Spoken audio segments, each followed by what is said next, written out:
Fourth chapter number 4 है। नाम इसका कार्बन एंड इट्स कंपाउंड।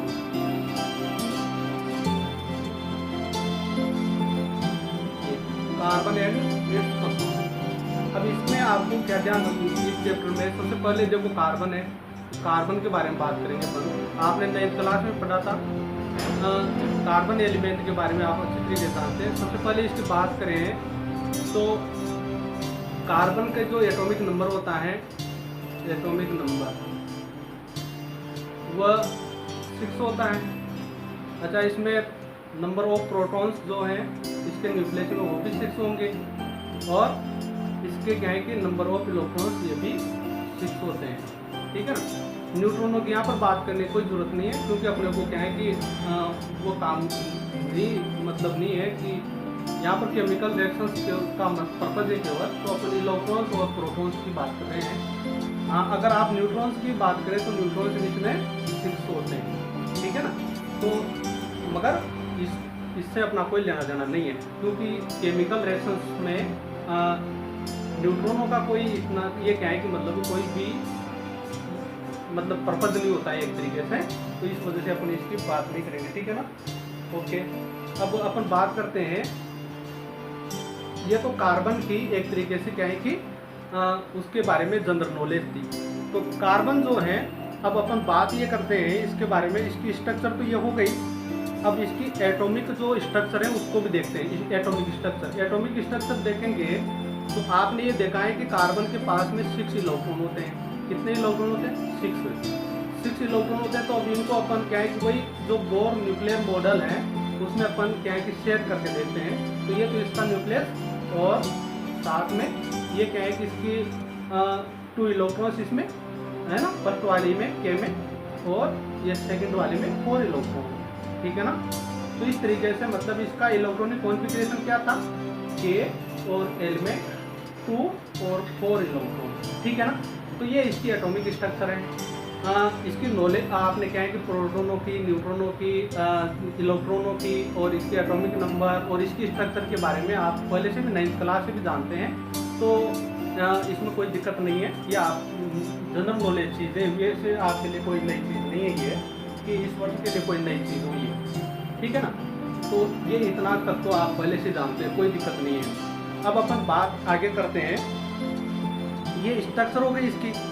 अब इसके और भी जो क्या है कि अपन बात करते हैं कि जो कार्बन है, कार्बन की क्या है कि जो क्वांटिटी है एटमॉस्फेयर में वह 0.03% है ना, और कार्बन डाइऑक्साइड गैस के फॉर्म में, ठीक है, एटमॉस्फेयर में, ठीक है। मगर इसके जो कंपाउंड हैं इसके कार्बन के, वो कंपाउंड क्या है कि यूनिवर्सल कंपाउंड होते हैं, यूनिवर्सल, ठीक है ना, यूनिवर्सल कंपाउंड होते हैं, ठीक है। इसकी क्वांटिटी नेचर में तो कम है, नेचर में तो क्वांटिटी कम है, मगर कि इसके जो बनाए गए जो कंपाउंड होते हैं वो यूनिवर्सल है। यूनिवर्सल का मतलब पूरी जगह, सभी जगह पर इसके बनाए हुए कंपाउंड अपने को मिलते हैं, दिखाई देते हैं। जैसे कोल है, पेट्रोलियम, जो पेट्रोलियम जो कंपाउंड्स हैं वो सब जो भी हैं, इसमें LPG लो ले, आप क्या है कि इधर से CNG लो, चाहे इधर से क्या है कि केरोसिन है, डीजल है, पेट्रोल है, हाँ, वो सब, उन सब में भी कार्बन है। हाँ, अपन ग्रोह पर क्या है कि शुगर यूज़ करते हैं, शुगर में भी कार्बन है। इधर से अपन भोजन मतलब गेहूँ की रोटियाँ वगैरह बनाते हैं, इनमें सब में भी क्या है कि कार्बन है। तो यानी कि कार्बन के जो कंपाउंड है, और अपनी बॉडी भी एक तरीके से क्या है कि बॉडी में भी न्यूक्लियर मतलब क्या है कि बहुत सारे जो कंपाउंड हैं अपनी बॉडी के, वो कंपाउंड भी क्या है कि मतलब एक तरीके से कार्बन से मिलकर के बने। जिस तरीके अभी आप ग्लूकोज की बात करें तो ग्लूकोज भी देखो कि क्या है, कार्बन से मिलकर के बना हुआ है, ठीक है ना।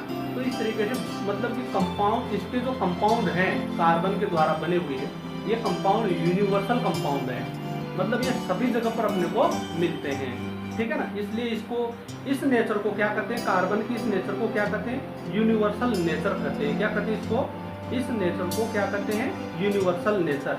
ये सभी जगह पर पाया जाता है, भले इसकी क्वांटिटी कम है, मगर इसका जो नेचर है वो कैसा है, वो है यूनिवर्सल, ठीक है ना, ये हो गया, यहाँ तक कोई दिक्कत नहीं है। अब अपन आगे बात करते हैं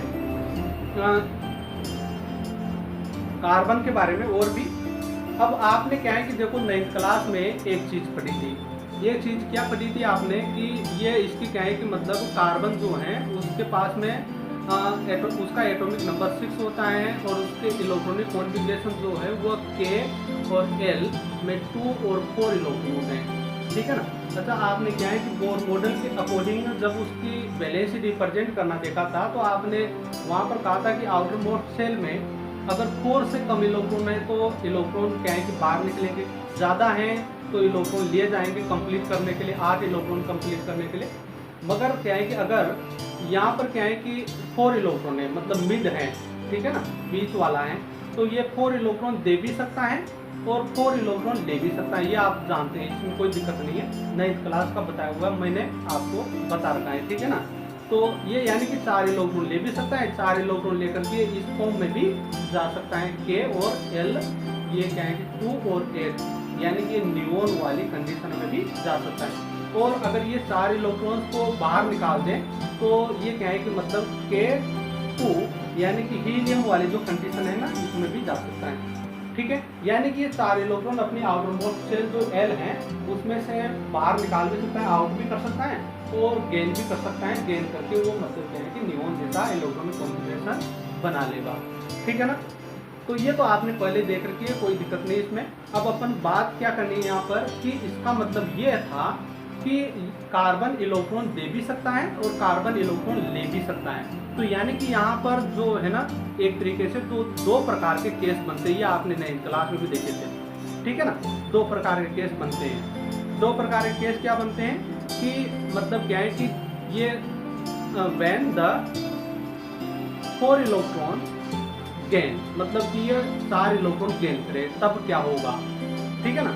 अब ये 4 इलेक्ट्रॉन गेन करेगा, ये तो है कार्बन, ठीक है ना, ये तो है कार्बन। अब इसकी आउटर मोस्ट शेल में ये क्या है कि अपन 4 इलेक्ट्रॉन और भी ऐड कर देते हैं, दे देते हैं, मतलब ये कहाँ से आए, इससे अपन आपको कोई लेना देना नहीं है, आएंगे कहाँ से, कोई एलिमेंट देगा, ठीक है, केमिकल रिएक्शंस में। तो अभी तो अपन मतलब कि डायरेक्ट कर देते हैं कि भाई दे रहे हैं, ठीक है ना, ओके। तो इसने 4 इलेक्ट्रॉन जब और भी दे देंगे इसको एक्स्ट्रा, तो इसकी आउटर मोस्ट शेल में इस तरीके से 8 इलेक्ट्रॉन हो जाएंगे, हो गया ना, ओके। अब यहाँ पर कंडीशन क्या है, मतलब इसके पास में जो इलेक्ट्रॉन्स है ना टोटल वो कितने हो गए, यहाँ पर हो गए 10, ठीक है ना। मगर यहाँ जो न्यूक्लियस है, ये न्यूक्लियस, इस न्यूक्लियस में जो प्रोटोनों की जो नंबर्स है ना वो 6 ही रह गए, वो 6 ही है, जबकि इधर की तरफ इलेक्ट्रॉनों की संख्या कितनी हो गई, ज़्यादा हो गई, ठीक है ना, बहुत ज़्यादा हो गई, 4 इलेक्ट्रॉन्स और बढ़ गए, ठीक है ना। ये 4 इलेक्ट्रॉन्स बढ़ने के कारण मतलब कि ये जो न्यूक्लियस है ना, इन सभी इलेक्ट्रॉनों के ऊपर कंट्रोलिंग नहीं रख पाता है, ठीक है ना। तो ये वाली कंडीशन मतलब क्या है कि कार्बन के लिए स्टेबल नहीं है, क्योंकि इसमें क्या होगा, क्योंकि ये जो 6 जो प्रोटॉन है, 6 प्रोटॉनिक जो न्यूक्लियस है, ये 6 प्रोटॉनिक न्यूक्लियस मतलब क्या है कि इन सभी जो आउटर मोस्ट शेल में इलेक्ट्रॉन्स हैं, इन सभी के ऊपर एक तरीके से कंट्रोलिंग नहीं रख पाता है, ठीक है ना। नहीं रख पाने के कारण मतलब कि क्या है कि इसकी जो स्ट्रक्चर है, मतलब किसकी, इसकी, इसको क्या कहेंगे अपन, C-4 कहेंगे, क्या कहेंगे इसको, C-4, यानी कि C-4 जो आयन बना है ना, इस आयन की जो स्ट्रक्चर है वो इररेगुलर स्ट्रक्चर हो जाती है। किसके कारण, क्योंकि इसमें बहुत सारे इलेक्ट्रॉन हो गए जबकि प्रोटॉनों की संख्या बहुत कम हो गई है ना, और वो जो प्रोटॉन्स हैं वो उन इलेक्ट्रॉनों को एक तरीके से कंट्रोलिंग नहीं रख पा रहे हैं, ठीक है ना। ऐसी कंडीशन पर इररेगुलर स्ट्रक्चर हो जाती है इसकी, यानी कि अनस्टेबल कंडीशन में आ जाता है। तो ये वाली कंडीशन क्या है कि मतलब एक तरीके से नहीं हो सकती है ना। अब आप इस चक्कर में मत पड़ना कि 9th क्लास में तो सर आपने यही बताया था, भाई ये होता है, ठीक है ना, मगर ये केमिस्ट्री है। केमिस्ट्री में एक लाइन किसी एक पेज पर जो भेजी जाती है ना, वो कभी भी आगे वाले पेज के लिए फिट नहीं होती है, ये कोई जरूरी नहीं है, ठीक है ना। ये हमेशा अपने मतलब की जो चीज़ें हैं ना उनमें क्या है कि रिवाइज करती रहती है एक तरीके से। पिछली वाली जो थ्योरीज है उनका भी ये खुद खंडन करती है और आगे वाली थ्योरी से इम्प्लीमेंट करती है, ठीक है ना। तो ये अलग बातें हैं। ठीक है ना। तो आप इस तरीके से, तो अब यहाँ पर 10th हिसाब से अपने को 10th क्लास के अकॉर्डिंग देखना है, तो उस हिसाब से चलना पड़ेगा। तो नई क्लास इसी हिसाब से बताना था केवल आपको, ठीक है ना। ओके, तो अब अपन बात करते हैं, ये तो कंडीशन हुई इसकी कि क्या हुआ कि मतलब ये वाला केस भी इसके लिए सूटेबल केस नहीं है, क्योंकि इसमें 4 इलेक्ट्रॉन लेने पड़ेंगे और इसके पास में जो न्यूक्लियस है वो 6 प्रोटॉनिक न्यूक्लियस रह जाएगा। और वो 6 प्रोटॉनिक न्यूक्लियस का मतलब कि इन 10 इलेक्ट्रॉन जो है टोटल, उनको क्या है कि मतलब एक तरीके से कंट्रोल नहीं कर पाएंगे और ये इसकी जो स्ट्रक्चर है वो इररेगुलर स्ट्रक्चर हो जाएगी, ठीक है ना। तो इसका ये जो स्ट्रक्चर है, ये आयन है, ये नहीं बनेगा, ठीक है ना। अब सेकंड स्ट्रक्चर देखते हैं, इसकी मतलब दूसरी कंडीशन देखते हैं। दूसरी कंडीशन क्या है, दूसरा केस देखते हैं, जिसमें क्या है कि मतलब ये कार्बन है, वही 6 एटॉमिक नंबर है, इसकी स्ट्रक्चर वही जो आपने अभी भी देखी है ना। और ये अब पहले तो अपन इलेक्ट्रॉन दे करके देखे, अब अपन क्या करते हैं, इलेक्ट्रॉन निकाल देते हैं। इलेक्ट्रॉन निकालेंगे यानी कि यहाँ पर क्या हो जाएगा, इसके पास में ये न्यूक्लियस और ये 2 इलेक्ट्रॉन रह जाएंगे और ये 4 इलेक्ट्रॉन अपन क्या कर दे, बाहर निकाल दें। तो अब ये वाली जो स्ट्रक्चर है, ये हीलियम वाली स्ट्रक्चर रह गई इसके पास में। मगर अब यहाँ पर क्या हुआ, यहाँ पर एक तरीके से जो प्रोटॉन है, इन प्रोटोनों की नंबर्स तो क्या है कि 6 हैं, उनमें कोई चेंजेस नहीं हुई है या नहीं, है ना। और इलेक्ट्रॉन्स के नंबर कितने रह गए, वो है रह गए 2, ठीक है। अब यहाँ पर क्या है कि मतलब उसका जस्ट अपोजिट हो गया, वहाँ पर इलेक्ट्रॉनों की संख्या बहुत ज़्यादा निकल रही थी, मगर यहाँ पर इलेक्ट्रॉनों की संख्या बहुत ही कम हो गई, ठीक है ना। और जो न्यूक्लियस है वो ज़्यादा पावरफुल हो गया, न्यूक्लियस ज़्यादा पावरफुल हो गया क्योंकि इसके पास 6 प्रोटॉन है, 6 प्रोटॉनिक न्यूक्लियस है, जबकि इलेक्ट्रॉन्स क्या है कि 2 ही रहेंगे।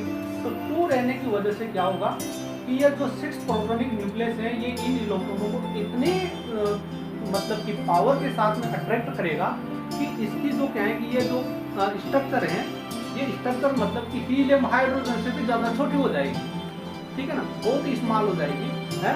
यानी कि एक जो जनरल अपन क्या कहें, जनरल एटम्स कहें, जिसकी क्या है कि मतलब एटॉमिक एक तरीके से जो नैनोमीटर होती है साइज, ठीक है ना, ओके, यानी कि 1/10 की पावर 9 होती है, ठीक है ना, सेंटीमीटर, ये मीटर, ठीक है, नैनोमीटर इसी को कहते हैं अपन। तो ये नैनोमीटर से भी ज़्यादा मतलब कि छोटी हो जाता है। तो इस कंडीशन पर ये भी क्या है कि मतलब ये पार्टिकल भी ज़्यादा स्टेबल पार्टिकल नहीं है, क्योंकि इतना छोटा पार्टिकल मतलब कि इस नेचर में अपने आप को स्टेबल नहीं रख पाएगा, ठीक है ना, क्योंकि एटम से भी ज़्यादा छोटा हो गया, ठीक है ना। क्योंकि इसके 6 प्रोटॉनिक जो न्यूक्लियस है वो इन इलेक्ट्रॉनों को बहुत ही मतलब क्या करेगा, अपनी तरफ खींच लेगा। इस वजह से इसकी साइज जो है ना हाइड्रोजन से भी ज़्यादा छोटी हो जाएगी, ओके, ये है इस कारण से। तो ये वाली कंडीशन भी पॉसिबल नहीं है, यानी कि +4 वाली जो है, C+4 वाली, ये वाली कंडीशन भी मतलब यहाँ पर सुटेबल नहीं है, ये वाली भी ये इम्प्लीमेंट नहीं करेगा। तो फिर क्या करेगा, दोनों ही मैंने यहाँ पर रॉन्ग निकाल दी। आपको जो 9th क्लास में बताई थी वो दोनों ही यहाँ पर रॉन्ग निकल गए कि न तो +4 कंडीशन लाएगा ये, न ही C-4 वाली कंडीशन लाएगा, दोनों ही नहीं लाएगा, ठीक है ना, यानी कि दोनों ही नहीं होती है।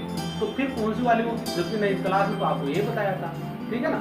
मगर अब यहाँ पर देखो, उसको अपन क्या है कि करेक्ट करते हैं, क्या करेंगे, तो फिर क्या करता है कार्बन क्या करता है वो देखिए आप, ठीक है ना।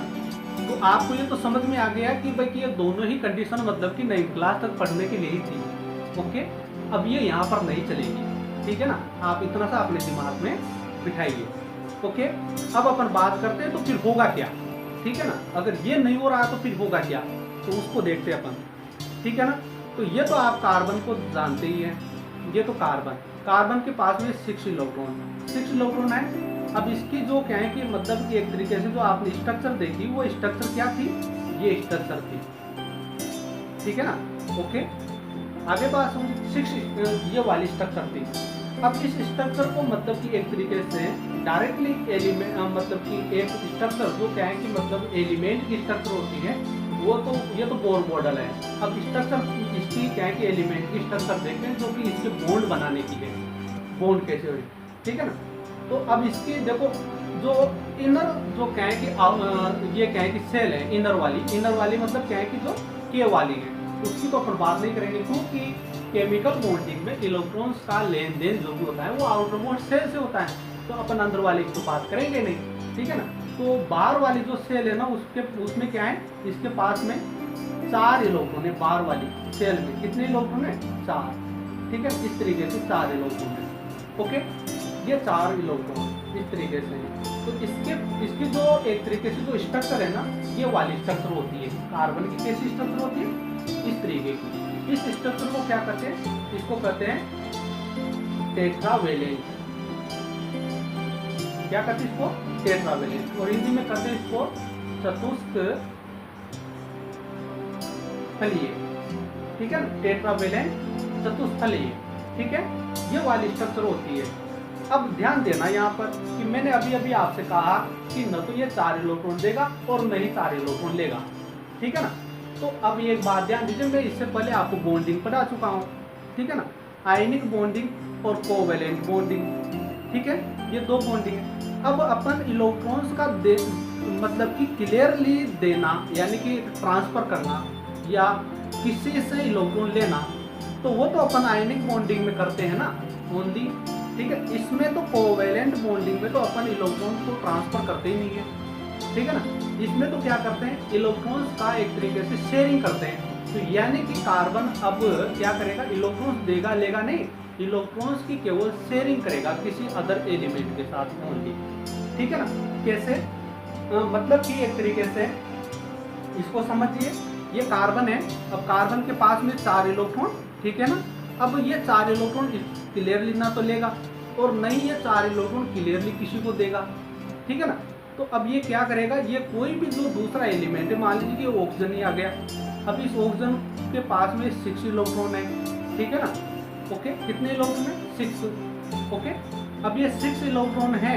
अब देखो कार्बन, इसको ऑक्सीजन को भी कितने इलेक्ट्रॉन चाहिए, आउटरमोस्ट शेल में 2 इलेक्ट्रॉन और भी चाहिए, और इसको भी, इसको 4 इलेक्ट्रॉन चाहिए। तो यानी कि अब ये क्या करेंगे, दोनों ही मिल करके एक तरीके से इलेक्ट्रॉन का मतलब कि एक तरीके से क्या करेंगे, शेयरिंग करेंगे, ठीक है ना, बराबर बराबर इलेक्ट्रॉन, यानी कोवेलेंट बॉन्डिंग जो आपने देखी है, ठीक है। इस तरीके से तो ये कार्बन अपने 2 इलेक्ट्रॉन्स को डालेगा, ठीक है ना, ऑक्सीजन भी अपने 2 इलेक्ट्रॉन्स को डालेगा, ठीक।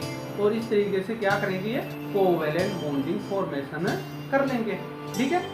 अब हो गया, ये 2 इलेक्ट्रॉन इसके क्या है कि मतलब उधर की तरफ यूज आ गए। अब इसी तरीके से कोई दूसरी और ऑक्सीजन आ जाएगी, एक और ऑक्सीजन आ जाएगी, तो इनसे रिएक्ट कर लेगी, ठीक है ना। एक और ऑक्सीजन लगा दो यहाँ पर, एक ऑक्सीजन और दे दो इसको, ठीक है ना। यानी कि ये क्या हो जाएगा, ये कार्बन, ठीक है, ये एक तरफ तो ये वाली ऑक्सीजन जुड़ी थी तो जुड़ी थी, ठीक है।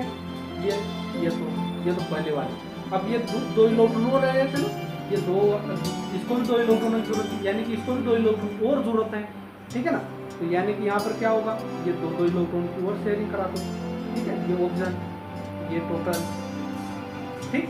अब इस तरीके से क्या हुआ, एक तरीके से ये शेयरिंग होकर के ये केमिकल बॉन्डिंग हो गया, ठीक है ना।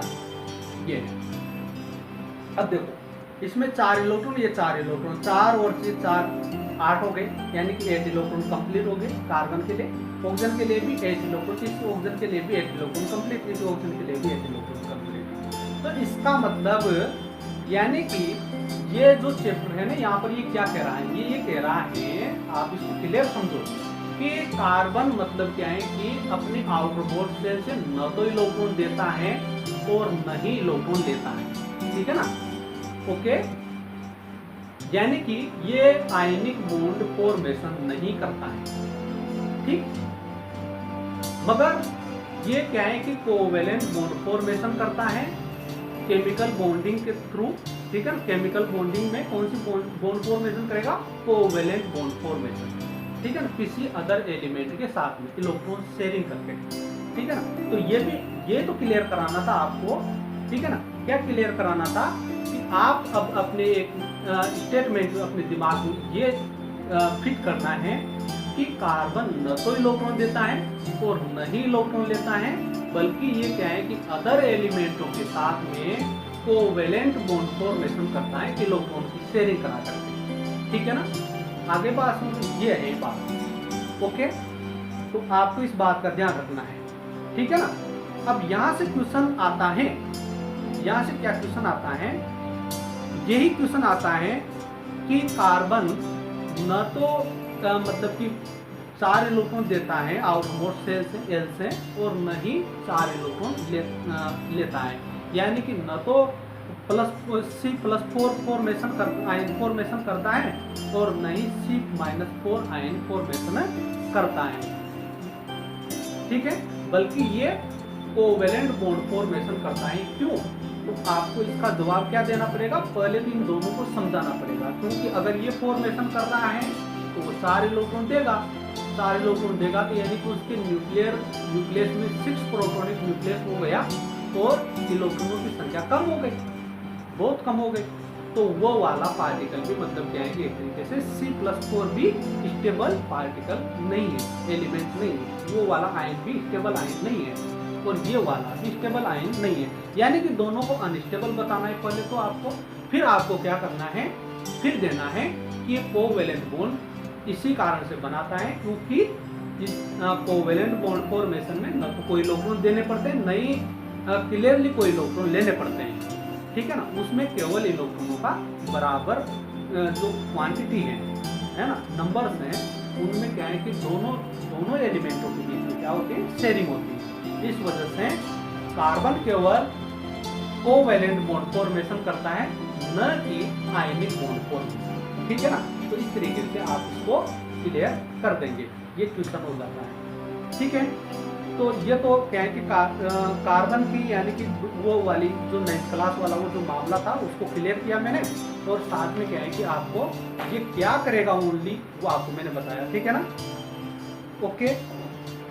अब कार्बन की स्ट्रक्चर आपने देख ली, टेट्रावेलेंट होती है, जिसको अपन क्या करते हैं, मतलब कि 4 संयोजक, चतुस्संयोजी, ठीक है ना, या चतुस्थल के कहते हैं। ठीक है, ओके, ये ध्यान रखिएगा आप। अब इसमें अपन बात करते हैं, आगे आने वाला जो टॉपिक है आपके वो है कार्बनिक कंपाउंड।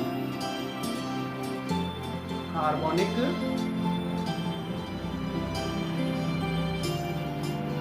कंपाउंड, ठीक है ना, कार्बनिक कंपाउंड। अब ये कार्बनिक कंपाउंड जो है ना, इनको दो, पहले तो कार्बनिक कंपाउंड क्या होते हैं उसके बारे में भी बात करेंगे, मतलब क्या है कि इसके 2 पार्ट हैं, उसको भी निकाल लेता हूँ।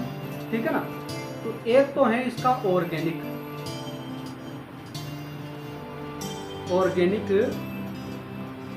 कंपाउंड, और एक है हाइड्रोकार्बन कंपाउंड। हाइड्रोकार्बन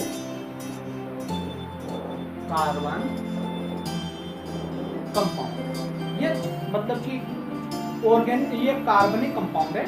कार्बनिक कंपाउंड 2 प्रकार के होते हैं, ऑर्गेनिक कंपाउंड और हाइड्रोकार्बन कंपाउंड। ठीक है ना, अब यहाँ पर ध्यान देना ये है कि कार्बनिक कंपाउंड होते क्या है। तो कार्बनिक कंपाउंड क्या होते हैं, जिनमें कार्बन प्रेजेंट होता है ना, उसको क्या करते हैं अपन, कार्बनिक कंपाउंड करते हैं। ठीक है, मगर बात ध्यान देना, अब यहाँ पर आप कहोगे कि कार्बनिक कंपाउंड यानी कि CO2 भी कार्बनिक कंपाउंड है, मगर नहीं है। ठीक है ना, कार्बनिक कंपाउंड नहीं है, ये ध्यान देना इस बात में।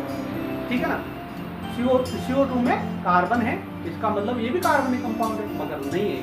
ठीक है ना, तो फिर कार्बनिक कंपाउंड एक्चुअली में क्या है, ध्यान दीजिए।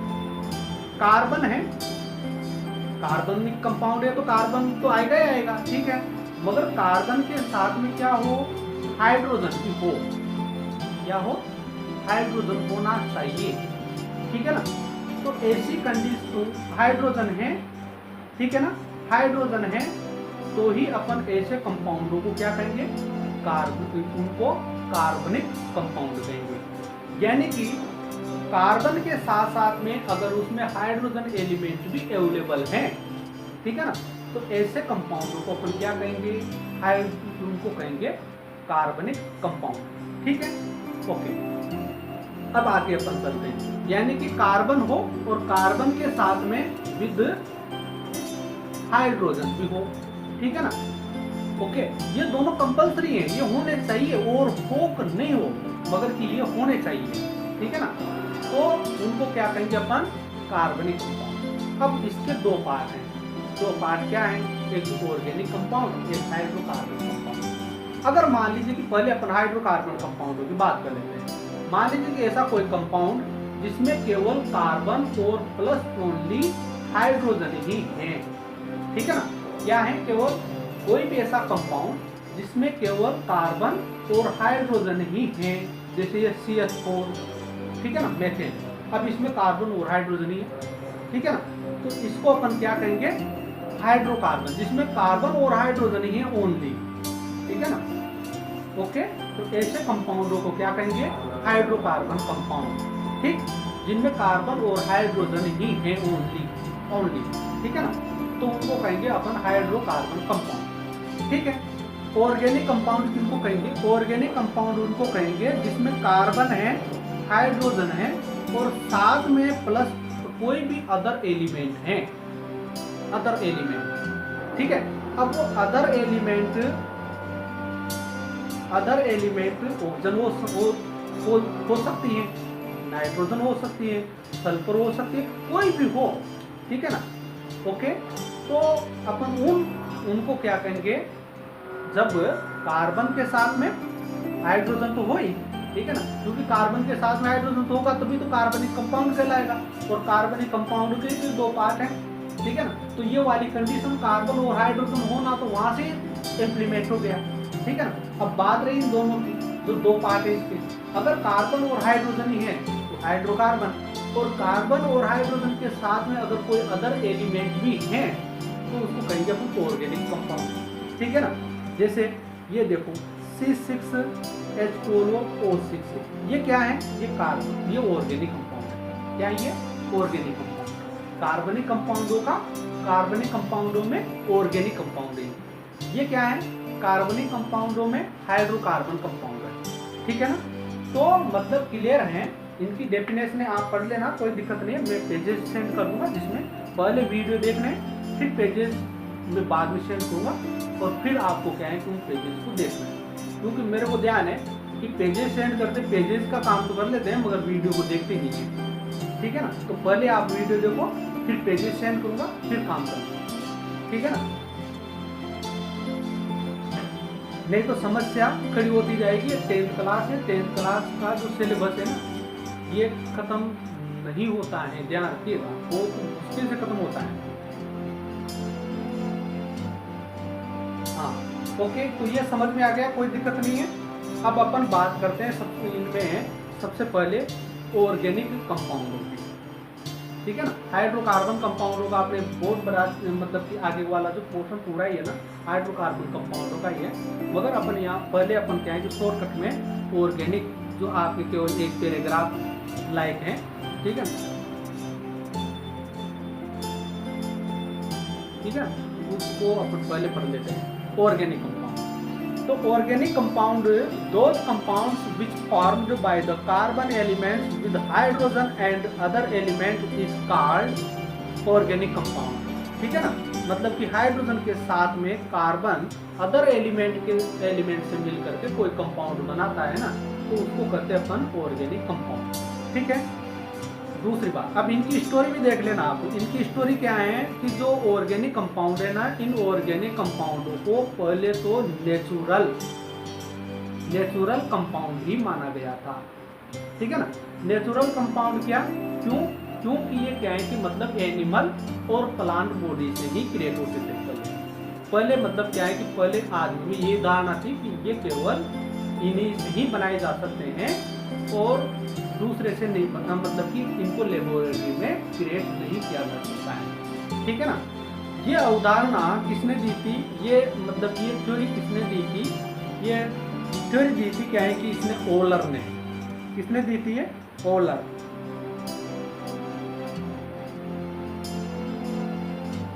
ने, ठीक है ना। फ्रेडरिक ओलर, इसका पूरा नाम है फ्रेडरिक ओलर।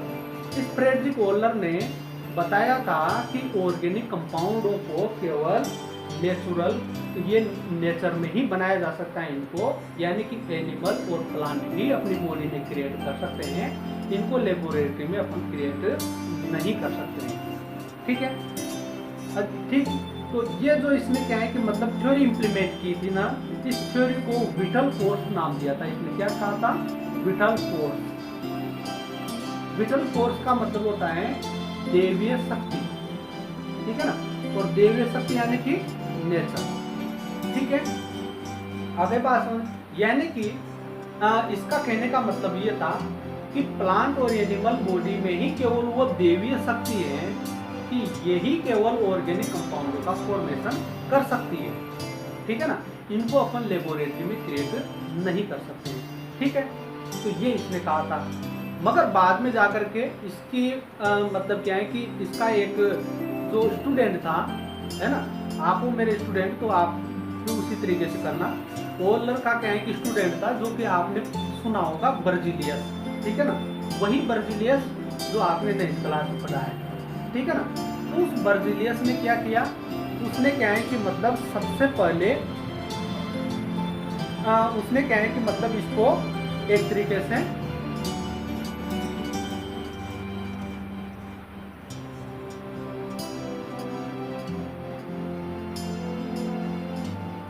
सॉरी, यहाँ पर क्या है कि थोड़ा मतलब क्या है कि कंफ्यूज हो गए। ये क्या है कि मतलब ये थ्योरी जो दी थी विटल फोर्स वाली थ्योरी, ये तो दी थी बर्जिलियस ने।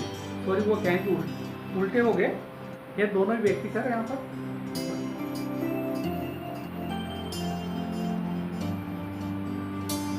बर्जिलियस ने, ठीक है ना, और बर्जिलियस का मतलब क्या है कि जो स्टूडेंट था वो था ओलर।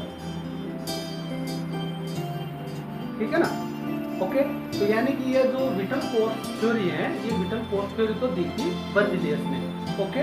और जो क्या है कि ओलर है, ये इसका स्टूडेंट है।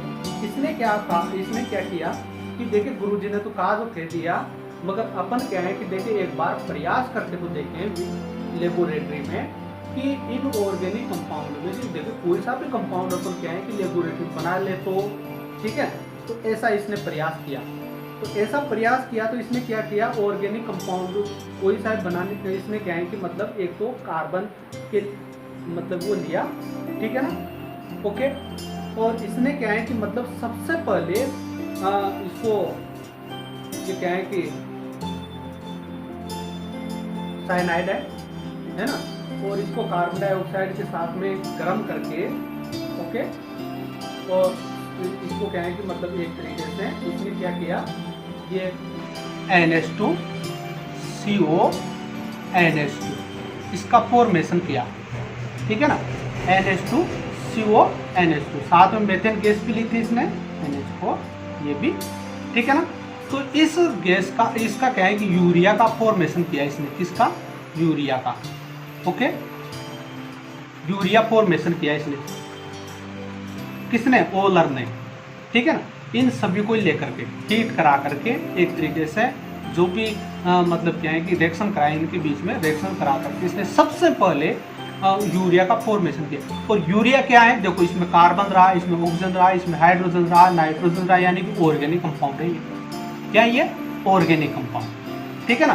तो सबसे पहले ऑर्गेनिक कंपाउंड जो लेबोरेटरी में बनाया गया है ना, और विटल फोर्स को एक तरीके से क्या किया गया, इसको खंडन किया गया, इसको यानी कि इसको नकारा गया, ठीक है ना। तो सबसे पहले इसके लिए प्रयास किया किसने, इसका ही जो स्टूडेंट था बर्जिलियस का, ओलर, उसी ने ही लेबोरेटरी में ऑर्गेनिक कंपाउंड बना करके, यूरिया ऑर्गेनिक कंपाउंड बना करके उस मिथ्या को इसने क्या कर दिया, एक तरीके से खंडित कर दिया, जो कि उसने दिया था, ठीक है ना।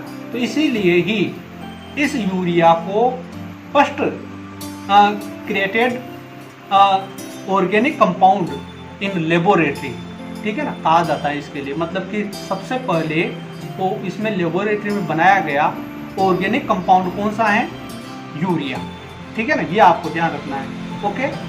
तो इनके बारे में ये हो गया, कोई दिक्कत नहीं है।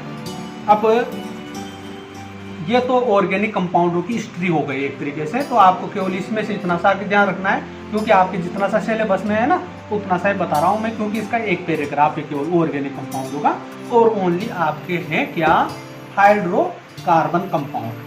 ठीक है, अब अपन आते हैं हाइड्रोकार्बन कंपाउंड पर।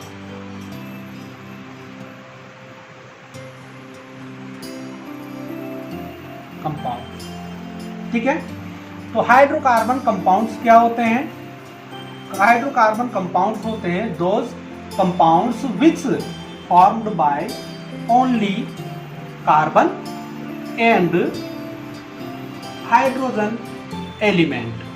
ठीक है ना, मतलब कि जो कार्बन और हाइड्रोजन एलिमेंटों से ही बने होते हैं ना, ऐसे कंपाउंडों को हाइड्रोकार्बन कंपाउंड कहते हैं। ठीक है, ये अभी अभी मैंने बताया था कि जिसमें केवल हाइड्रोजन और कार्बन होगा। ठीक है ना, ओके, तो उनको अपन क्या कहेंगे, हाइड्रोकार्बन कंपाउंड। ठीक, अब हाइड्रोकार्बन कंपाउंडों की डेफिनेशन तो ये हो गई, और एग्जाम्पल फॉर्म में एग्जाम्पल क्या हो जाएगा, CH4, C2, H6। ठीक है, आगे बात यहाँ पर C3, H8। ठीक, इस तरीके के बहुत सारे एग्जाम्पल हो जाएंगे जो आगे आएंगे और भी। ठीक है ना, जिनमें केवल कार्बन और हाइड्रोजन ही अवेलेबल होगा। अब इनका क्लासिफिकेशन, किनका, हाइड्रोकार्बन कंपाउंड,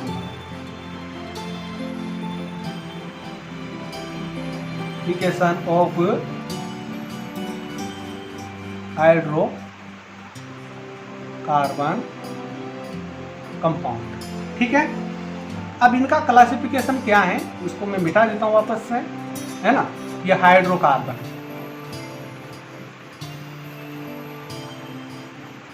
ठीक है, हाइड्रोकार्बन कंपाउंडों को सबसे पहले तो दो पार्टों में डिवाइड किया गया है। दो पार्ट कौन कौन से हैं? एक तो है सैचुरेटेड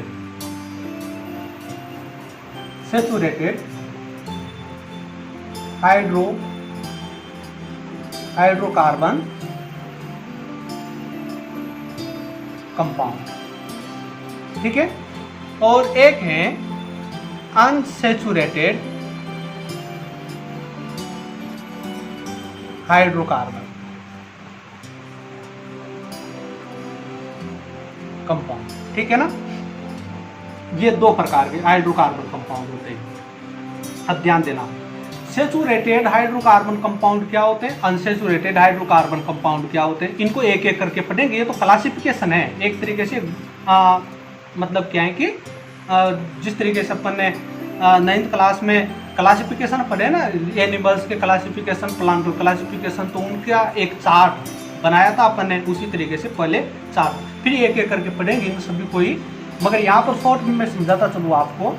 सैचुरेटेड हाइड्रोकार्बन किनको कहेंगे अपन, कि जब कोई भी ऐसे कार्बन कंपाउंड, ऐसे हाइड्रोकार्बन कंपाउंड जिनमें कार्बन से कार्बन के बीच, मतलब कि कोई भी दो कार्बन है, दो कार्बन एलिमेंट, तो उन दो कार्बन एलिमेंटों के बीच में सिंगल बॉन्ड हो। क्या हो? Single covalent bond. ठीक है, तो कार्बन से कार्बन के बीच, किन्हीं भी दो कार्बन एलिमेंटों के बीच ऐसे कंपाउंड, ऐसे हाइड्रोकार्बन कंपाउंड जिनके दो कार्बन एलिमेंटों के बीच क्या हो, सिंगल कोवेलेंट बॉन्ड हो। ठीक है ना, तो ऐसे कंपाउंडों को क्या कहते हैं, सैचुरेटेड हाइड्रोकार्बन कंपाउंड कहते हैं। ठीक है ना, और अगर कार्बन टू कार्बन, किन्हीं भी दो कार्बन एलिमेंटों के बीच में किसी भी कंपाउंड में अगर डबल बॉन्ड या ट्रिपल बॉन्ड है, ठीक है ना, तो उनको कहेंगे अपन अनसैचुरेटेड हाइड्रोकार्बन। ठीक है ना, हिंदी में अगर बात करें इनकी, तो सैचुरेटेड का मतलब होता है संतृप्त। क्या होता है? संतृप्त। ठीक है ना, और इसका अर्थ होता है असंतृप्त। ठीक है, आगे बात। और ये तृप्त जो शब्द है ना, इसका अर्थ होता है फुल भरा हुआ, है ना। तृप्त अपन कब कहते हैं, ये संस्कृत का एक तरीके से वर्ड है, जब अपन क्या है कि भोजन खा लेते हम तृप्त हो गए। ठीक है ना, तो उसी तरीके से संतृप्त यानी कि एक तरीके से पूरी जो उनकी वैलेंसी है ना, वो कंप्लीट है। ठीक है, जैसे यहाँ पर कार्बन है नहीं, इस कार्बन की जो वैलेंसी है, एक वैलेंसी तो इस कार्बन से जुड़ी हुई है। जैसे अब इसको एग्जाम्पल को अपन देखें, ये कार्बन, ये हाइड्रोजन, ये हाइड्रोजन, ये हाइड्रोजन, ये हाइड्रोजन, इधर भी और ये। तो यानी कि यहाँ पर ये देखो दोनों कार्बन के अगर देखेंगे तो इनकी पूरी चारों के चारों जो वैलेंसीज हैं ये क्या है कि कंप्लीट है, ठीक है ना, ओके, बिल्कुल कंप्लीट है। तो इसको कहेंगे अपन संतृप्त यानी कि सैचुरेटेड हाइड्रोकार्बन, पूरी भरी हुई है मतलब, ठीक है। मगर यहाँ पर क्या होगा, जैसे अपन इसकी बात करें, ये 2 हाइड्रोजन इसके ऊपर जोड़ दिए, है ना, 2 हाइड्रोजन इसके ऊपर जोड़ दिए, ठीक। तो यानी कि यहाँ पर जो ये 2 हाइड्रोजनों से इस कार्बन की 2 वैलेंसी क्लियर है, इन 2 हाइड्रोजन से इस ऑक्सीजन की इस कार्बन की 2 वैलेंसी क्लियर है। मगर यहाँ पर ये 2 बॉन्ड जो है ना, मैंने आपको बताया था जब कोवेलेंट बॉन्ड पढ़ाया तब कि डबल बॉन्ड जो बनता है यानी कि पाई बॉन्ड, डबल और ट्रिपल बॉन्ड, वो क्या है कि मजबूरी में बनाए गए बॉन्ड होते हैं, यानी कि वो अनकम्प्लीट बॉन्ड होते हैं एक तरीके से। अगर इन दोनों कार्बन के पास में अगर कोई 2 हाइड्रोजन और भी आ जाए ना तो ये अपने आप इस बॉन्ड को तोड़ करके उसके साथ में बॉन्ड बना लेंगे, ठीक है ना। यानी कि इनकी जो वैलेंसी है ना ये पूरी तरह से क्लियर नहीं है, अभी पूरी तरह से क्लियर कंप्लीट नहीं है, तो यानी कि अनकम्प्लीट सिचुएशन में है। तो इसको कहेंगे अपन असंतृप्त, मतलब कि और भी एलिमेंट जुड़ सकते हैं अभी इनके ऊपर, इनमें, ठीक है ना। तो इनको कहेंगे अपन अनसैचुरेटेड, ओके। तो ये आपको समझ में आ गया होगा, कोई दिक्कत नहीं है, हाँ। तो ये तो दो तो टाइप ये हो गए जिनमें डबल बॉन्ड और ट्रिपल बॉन्ड है, यानी कि कार्बन टू कार्बन, मतलब कि कार्बन एलिमेंट की उनकी जो वैलेंसी है वो क्लियरली कंप्लीट नहीं है, ठीक है ना, और वो और भी एलिमेंट जोड़ सकती हैं तो उनको कहेंगे अपन अनसैचुरेटेड। और जिनकी वैलेंसी बिल्कुल कंप्लीट है, ठीक है ना, उनको कहेंगे अपन सैचुरेटेड, ठीक। इन सैचुरेटेड जो हाइड्रोकार्बन है ना, इनको अपन एल्काइन कहते हैं। क्या कहते हैं इनको? एल्काइन, ठीक है। और इनको क्या कहते हैं, इनको अलग नाम दे रखा है, ये सैचुरेटेड हाइड्रोकार्बन तो कहेंगे, मगर इनको एक और भी आईयूपीएसी नाम दिया है जिनको अपन कहते हैं, इनके ग्रुप को एल्केन कहते हैं। क्या कहते हैं? एल्केन। इसका तो काम खत्म हुआ, ठीक है। अब इसकी बात करते हैं, इसके 2 टाइप हैं अनसैचुरेटेड वाले के। अनसैचुरेटेड वाले के 2 टाइप कैसे, वो तो आप खुद भी अंदाजा लगा सकते हैं कि एक तो वो वाले जिनमें कार्बन से कार्बन के बीच 2 केवल डबल बॉन्ड है ना, एक वो वाले जिनमें कार्बन से कार्बन के बीच 3 बॉन्ड है, 3 ट्रिपल बॉन्ड, ठीक है ना। तो एक तो ऐसे वाले ट्रिपल बॉन्ड वाले और एक डबल बॉन्ड वाले, दोनों अनसैचुरेटेड ही हैं, मगर एक डबल बॉन्ड वाले और एक ट्रिपल बॉन्ड वाले, ठीक। तो जो ये डबल बॉन्ड वाले हैं, इनको अलग से क्या नाम दिया हुआ है, इनको आईयूपीएसी नाम दिया हुआ है, हाँ, एल्काइन। क्या कहते हैं इनको? एल्काइन। और इनको कहते हैं एल्काइंस, ठीक है ना। इनको कहते हैं, इनको एल्केन, इनको एल्किन्स, इनको एल्काइंस, ठीक है। इनको एल्केन, इनको एल्कीन और इनको एल्काइन, ठीक है, ये कहते हैं। आगे बात समझो, जिनमें ट्रिपल बॉन्ड होते हैं, carbon to carbon double bond होते हैं, ठीक है। तो ये है आगे बात समझ में। तो यानी कि यहाँ पर carbon to carbon double bond होंगे और यहाँ पर carbon to carbon triple bond होंगे, ओके। अब इसके बाद की बात अपन इनकी एक एक करके करेंगे।